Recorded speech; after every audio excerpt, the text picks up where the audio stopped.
Jadi saya pikir kalau kita sepakat misalnya jadikan Rocky Gerung adalah Warren Harding, ya dorong aja sudah. Ini contoh ya. Bahwa, keren. Iya. Jadi, namanya Harding Effect. Di buku psikologi sangat ini namanya Harding Effect. Jadi seorangnya tinggi besar karena kalau orang tinggi itu dia punya apa ya? Otoritatif. Jadi ngomongnya pun didesain. Bung Rocky ngomongnya begini ya, nggak boleh ngomong dungu ya, misalnya gitu ya. Nggak jadi dah. Scripted gitu. Terus jadi. Nah, saya pikir ini harus menjadi wake up call. Jadi reformasi 25 tahun ini harus berakhir di 2024. Kita harus punya new mind lah, apalah yang baru. Udah itu masa lalu, udah kita maafin, forgive ya. Ke depan kita mau adil. Sepertiga oligar, kita nggak membuat oligar nih jadi 10.000 jadi 3.000. Tapi yang 3.000-nya jadi 10.000. Negara pun yang APBN-nya 2.700 jadi 10.000. Itu baru keren. Gimana Bung Rocky? Bang Mardi. Gimana Bung, langsung ke Bung Rocky. Bung Rocky siap nggak untuk menjadi Presiden RI 2024 ini? Pasti. Oh ya pasti. Karena seluruh proposal yang diajukan Mardiku itu yang lagi saya kerjakan. Nah kan, cocok ini barang.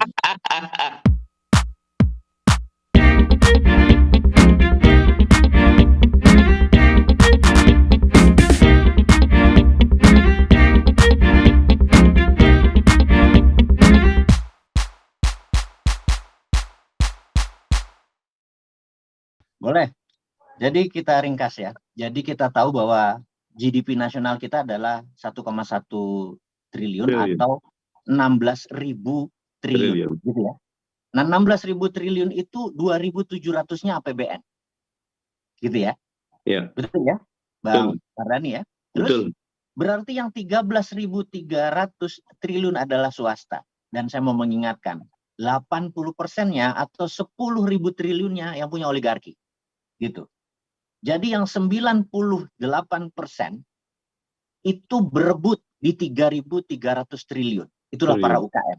Gitu ya. Nah, saya ini merasa Indonesia ini kalau kita bagi bahwa ada sosialis, ada kapitalis, Indonesia ini kapitalisnya elitis. Elitis itu artinya ya oligar. Betul nggak? Betul. Itu sisi kanannya. Sisi kirinya sosialis elitis, namanya BUMN. Jadi kalau ini piramidanya, di kiri yang sosialis elitisnya BUMN, kapitalis elitisnya adalah oligarki. Ini lawannya, opositnya adalah bottom of pyramid. Jadi upper pyramid adalah BUMN di sisi kiri, oligarki elitis sisi kanan. Lawannya adalah, marketnya ini rakyat kita sendiri, marketnya. BUMN itu marketnya rakyat Indonesia sendiri. Kalau BUMN Cina kan marketnya negara lain kan? Global, iya kan? Nah, oligar juga makannya rakyat sendiri. Jadi kita ini cuma berani sama rakyat sendiri gitu ya. Udah kanan. Terus ini yang saya bilang bahwa modelnya MMT, Modern Monetary Theory adalah bottom of pyramid, helping bottom of pyramid. Kita what the hell dengan orang kaya itu. Nah, sekarang BUMN, sebelum kita balik. BUMN ini asetnya 5.000 triliun. 5.000 triliun untungnya berapa? Bang Mardhani pasti tahu. Untungnya paling cuma 200-300 triliun setorannya ke APBN, benar nggak?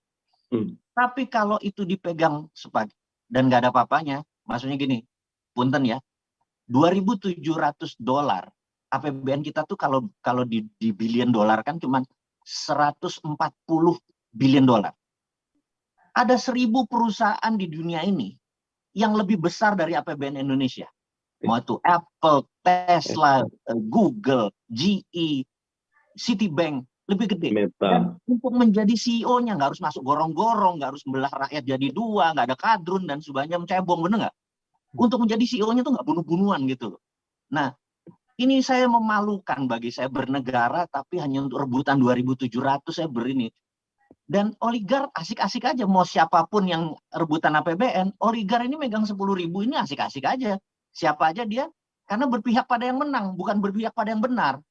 Teman-teman PKS, teman-teman Rocky Gerung berpihak pada akal sehat dan yang benar. Tapi kalau mereka berpihak pada yang menang, siapa yang menang ya udah gue ambil yang di situ. Nah, kita harus merubah itu semua bahwa bottom of pyramid. Saya bukan mau ujub atau mau pamer, saya nggak bisa diem aja. Akhirnya saya belajar ke Shenzhen. Jadi di Cina itu ada namanya Shanghai Stock Exchange, itu IDX. Jadi bursa. Terus ada Shenzhen Stock Exchange, ini bursa efek UKM, gitu ya. Nah, jadi urun dana jadi bursa Shenzhen itulah membuat UKM menjadi besar. Akhirnya saya punya sejak 2018, alhamdulillah kita mendirikan Santara. Santara adalah the biggest and the first bursa efek UKM.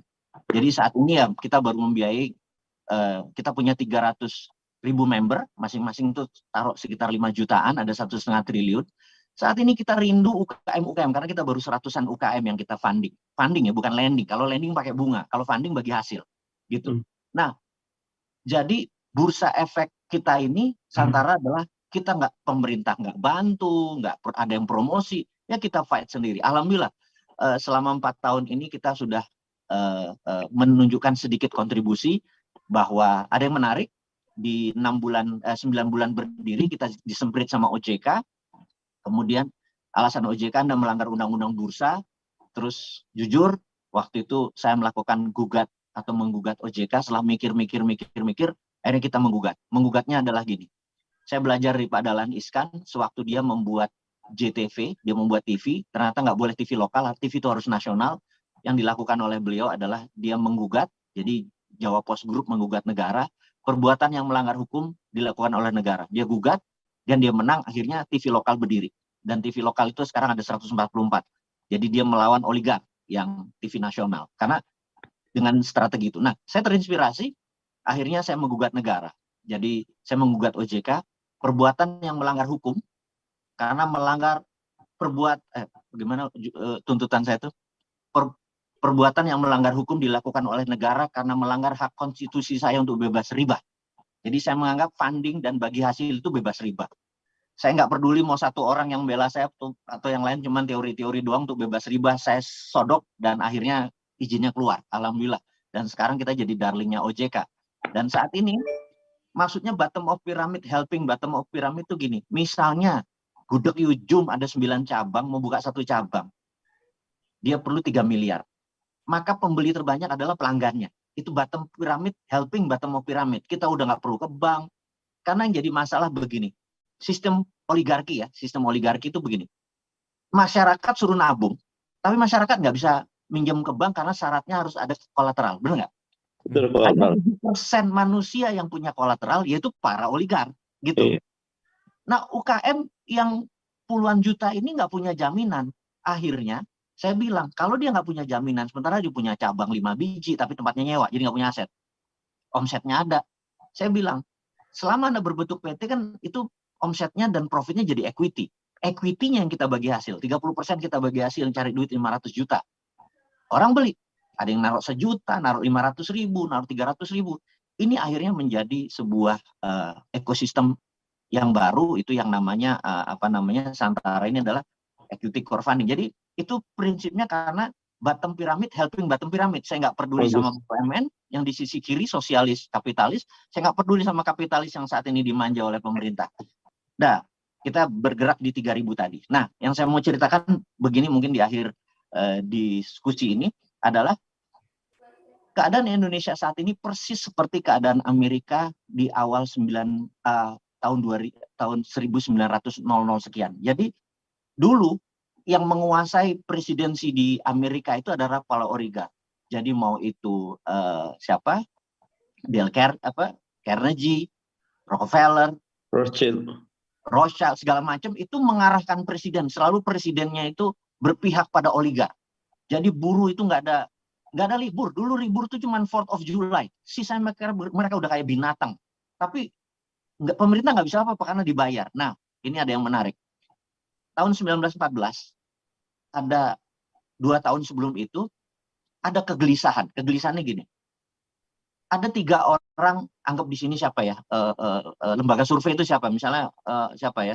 Denny JA, ini contoh aja. Terus ada siapa? Muhtadi, ada segala macam lah teman-teman kita itu. Mereka ini, mereka bertiga lagi duduk, mereka lihat ada satu senator, namanya Warren Harding. Warren Harding tuh tinggi, ganteng, terus mereka bilang, ini si loser sebenarnya. Terus mereka bilang, gimana caranya kalau dia kita jadiin presiden? Nah, Warren Harding tuh lagi shoe shining, lagi nyuci lagi nyemir sepatu, kan biasa disemirin kan. Mereka lihat dari kafe, boleh juga. Terus bertiga tuh mereka panggil. Warrennya dipanggil. Lo mau nggak jadi presiden Amerika? Mau. Lo ikutin maunya gua, gitu ya. Didesain. Nah, kemudian duit dari mana? Karena perlu 9 triliun, anggap sekarang 9 triliun. Kalau oligar punya, gampang. Dia kumpulin semua UKM, mereka nyumbang. Kalau ada 5 juta UKM, nyumbang 1 juta, nyumbang 2 juta, ini ya jadi 9 triliun juga, gitu ya. Nah, kemudian singkat cerita 1914 Warren Harding jadi presiden. Dia bisa dikatakan presiden Amerika terburuk, tapi dia merubah peraturan-peraturan oligar dulu. Bayangin, ini true story. Tahun 1898, Filipina tuh minta merdeka dari Spanyol. Spanyol bilang, bayar gua 20 billion dolar waktu itu. Filipina nggak punya uang, dia minta Amerika. Federal Reserve nggak punya uang, dia minta Andrew Carnegie membayarin. Jadi Andrew Carnegie membayarin Filipina untuk merdeka tanpa pernah sekalipun menginjak tanah Filipina. Karena oligarnya lebih kaya dari bank sentral, gitu ya. Kita lompat lagi ke tahun 19. Waktu Warren Harding jadi, semua diserang sama dia, oligar, jadi UKM-nya pada naik semua. Wah, waktu itu kisruh, asli kisruh bernegaranya. Puncaknya adalah Perang Dunia Pertama, kemudian yang jelas waktu Perang 1933, FDR jadi presiden. Menarik, karena oligarnya sepertiga, UKM-nya sepertiga, negara sepertiga. Nah, sejak saat itu Amerika menjadi seperti sekarang. Nah, jadi saya pikir, kalau kita sepakat misalnya jadikan Rocky Gerung adalah Warren Harding, ya dorong aja sudah. Ini contoh ya. Bahwa, keren. Iya. Jadi, namanya Harding Effect. Di buku psikologi sangat ini namanya Harding Effect. Jadi, seorangnya tinggi besar, karena kalau orang tinggi itu dia punya apa ya? Otoritatif. Jadi ngomongnya pun didesain. Bung Rocky ngomongnya begini ya, nggak boleh ngomong dungu ya, misalnya gitu ya. Nggak jadi dah. Scripted gitu. Terus jadi. Nah, saya pikir ini harus menjadi wake up call. Jadi reformasi 25 tahun ini harus berakhir di 2024.